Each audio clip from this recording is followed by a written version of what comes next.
دائم کی آنکھ صبح جب کھلی تو وہ اب بھی اسی کی آغوش میں موجود تھی۔ کل رات دائم نے صرف عمل کے ساتھ بدسلوکی نہیں کی تھی بلکہ اپنی محبت بھی گنوا دی تھی۔ اب بھی وہ اٹھ کر جانے لگا تھا۔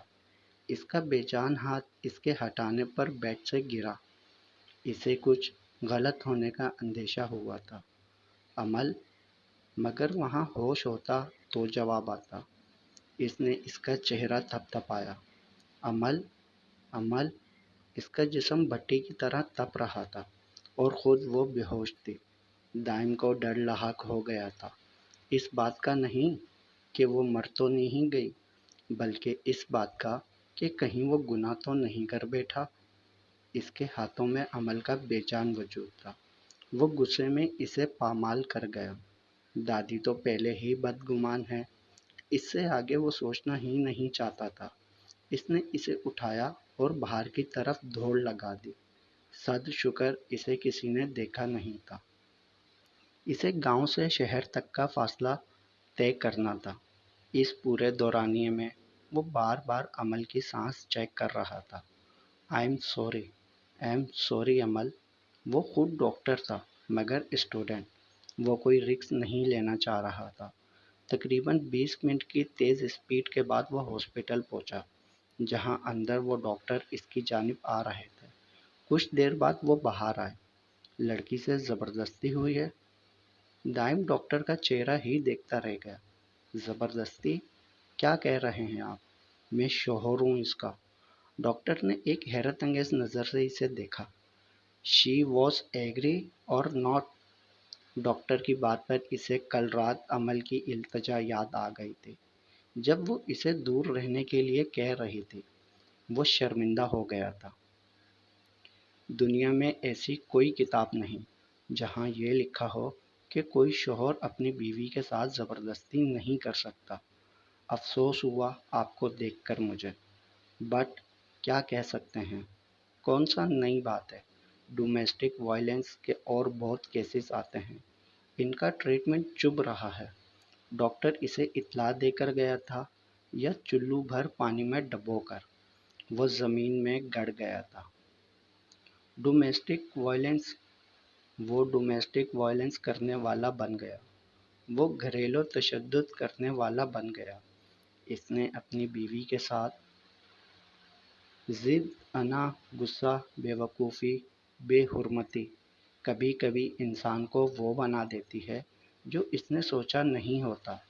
اس نے کبھی نہیں سوچا تھا کہ وہ ایک ڈاکٹر سے پہلے ایک ڈومیسٹک وائلنس کرنے والا بن جائے گا۔ اسے یوں ایک بار پھر سے ایسا شرمندہ ہونا پڑے گا، مگر اس بار تو اس نے اپنی عزت خود گنوائی تھی۔ مسلط لفظ کہنے کو تو صرف 4 حروف کا ایک لفظ تھا، لیکن یہ اتنی طاقت رکھتا ہے کہ سننے والا اس کی وحشت سے ڈر جاتا ہے۔ مسلط، زبردستی کسی پر تھوپے جانا، قابض ہو جانا، کسی کا تسلط قائم ہو جانا۔ یعنی کوئی کیسے گوارا کر لے گا کہ کوئی آئے اور ہماری زندگی پر مسلط یعنی قابض ہو کر بیٹھ جائے؟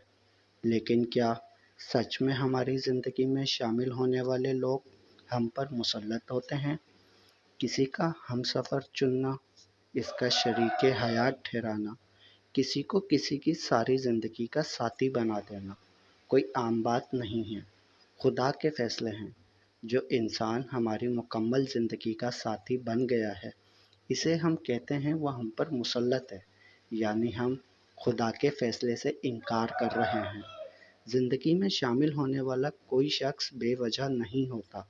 اس کا اپنا ایک کردار ہوتا ہے، چاہے وہ ساتھ دے یا سبق خوش دلی سے اپنائے۔ یہ نہ کہیں کہ وہ ہم پر مسلط ہو گیا ہے، ہمارا وقت ضائع کرتا ہے، دماغ خراب کرتا ہے۔ خدا کے فیصلوں کو نہ للکاریں۔ جب اس کا کردار آپ کی زندگی میں ختم ہوگا، وہ آپ کو کچھ نہ کچھ ضرور دے کر جائے گا، یا تو اچھی یادیں یا پھر سبق۔ عمل دائم کی زندگی میں ایک غلطی کر کے آئی تھی۔ وہ تو ازل سے بے وقوف تھی، مگر وہ تو نہیں تھا نا۔ ہر ممکن کوشش کے باوجود وہ اس کے نکاح میں آ گئی۔ وہ اس پر مسلط نہیں ہوئی تھی، وہ اس کی قسمت تھی۔ جسے وہ اس غلطی کے لیے بار بار تکلیف دے رہا تھا، جس کی معافی پیر پکڑ تک مانگی تھی اس نے، مگر وہ اسے اپنی نظروں میں گراتا گیا، اور آخر آج خدا نے اس کی سزا بھی شروع کر دی۔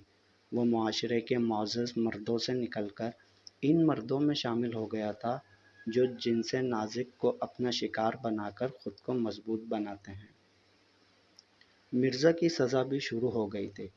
اسے لگتا تھا ہیر اس پر مسلط ہوئی ہے، اسے درد دیتا رہا اور پھر اس پر ترس کھانے لگا، اسے پیار بھی ترس کی صورت دینے لگا، لیکن اب وہ ترس جب محبت میں بدل رہا تھا تو اسے ہیر سے دوری برداشت کرنی تھی۔ فری کو لگتا تھا دانیال اس پر مسلط ہوا ہے، لیکن وہ واحد تھی جس نے سمجھنے کی کوشش کی کہ وہ اسے جینا سکھا رہا ہے، اس لیے وہ دانیال کے ساتھ خوش تھی۔ اس نے اپنے اور اس کے بیچ سے مسلط لفظ نکال دیا تھا۔ مہتاب اور دانیال ہوٹل پہنچے تو انہیں پتہ چلا کہ لڑکیاں نکل چکی ہیں۔ اس نے گھر فون ملایا۔ ہیلو امی، امبر اور لائبہ گھر پہنچ گئیں؟ نہیں، وہ تو پارٹی میں ہیں۔ دانیال کو پریشانی لاحق ہو گئی تھی۔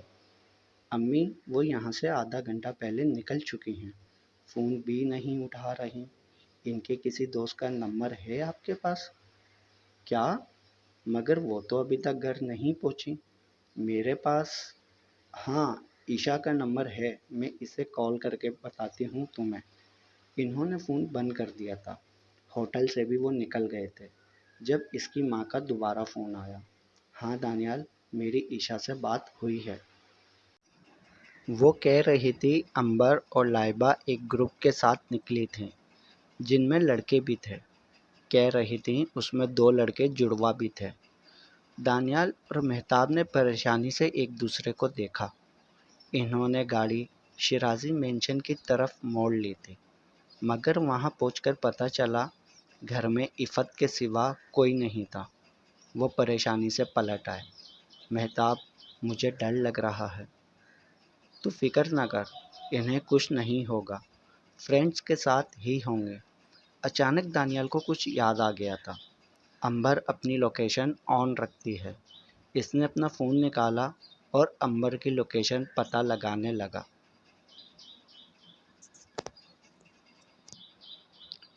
وہ دونوں ایک ڈبل اسٹوری گھر کے اوپر والے کمرے میں بند تھے۔ ان کے فونز کلب میں سائلنٹ پر تھے۔ جو زیزی ان کے سامنے موجود تھے، انہیں پریشانی سے دیکھ رہے تھے۔ جو نہیں کرتے ہیں نا، اگر انہیں کچھ ہو گیا، پولیس نے پکڑ لیا تو نعمان ماموں بچا لیں گے۔ زیزی، مجھے بھی نہ ڈراؤ، چل یہاں سے۔ جو زیزی کو کھینچ رہا تھا اور وہ بے ہوش لائبہ کو دیکھ رہا تھا، مگر جو اسے لے گیا۔ باہر ارمان ان کا انتظار کر رہا تھا۔ اس کے ہاتھ میں 2 باکس تھے جو اس نے جو زیزی کو پکڑا دیے۔ جو تو خوش ہو گیا تھا، مگر زیزی مسکرایا بھی نہیں تھا۔ ماموں، آپ بس انسپکٹر دانیال کو بلیک میل کر کے انسلٹ کا بدلہ لے کر چھوڑ دیں گے نا انہیں؟ آپ نے کہا تھا۔ جو کے سوال پر زیزی نے پر امید نظروں سے ارمان کو دیکھا، جو مسکرا دیا۔ ہاں، بس 1 گھنٹہ اسے تنگ کروں گا، پھر بحفاظت انہیں چھوڑ دوں گا۔ زیزی کو سکون ہو گیا تھا سن کر۔ انہیں زیادہ ڈرائیے گا مت پلیز، لائبہ بہت جلدی ڈر جاتی ہے۔ جو اور ارمان نے حیرت سے زیزی کو دیکھا۔ اور امبر کے منہ سے پٹی مت ہٹائیے گا، وہ بہت بولتی ہے۔ اسبات میں سر ہلا کر وہ اندر جانے لگا تو وہ دونوں بھی پیچھے چل دیے۔ بوائز، گنز تو دیکھ لو، جاؤ صحن میں نے پتلے منگوائے ہیں۔ جس پر جو مسکرا دیا تھا اور زیزی کو لے گیا۔ وہ شیطانی مسکراہٹ لیے کمرے میں آیا جہاں ان دونوں کو ہوش آ رہا تھا۔ دانیال کو امبر کی جو لوکیشن ملی تھی وہ شیرازیز کا فارم ہاؤس تھا۔ دانیال کا ہاتھ کانپ گیا تھا۔ دانیال، کیا ہوا ہے؟ بتا مجھے۔ امبر کی لوکیشن شیرازیز کا فارم ہاؤس آ رہی ہے۔ مہتاب بھی حیران رہ گیا تھا۔ اس نے دانیال کو کھینچ کر گاڑی میں بٹھایا اور چلا دی۔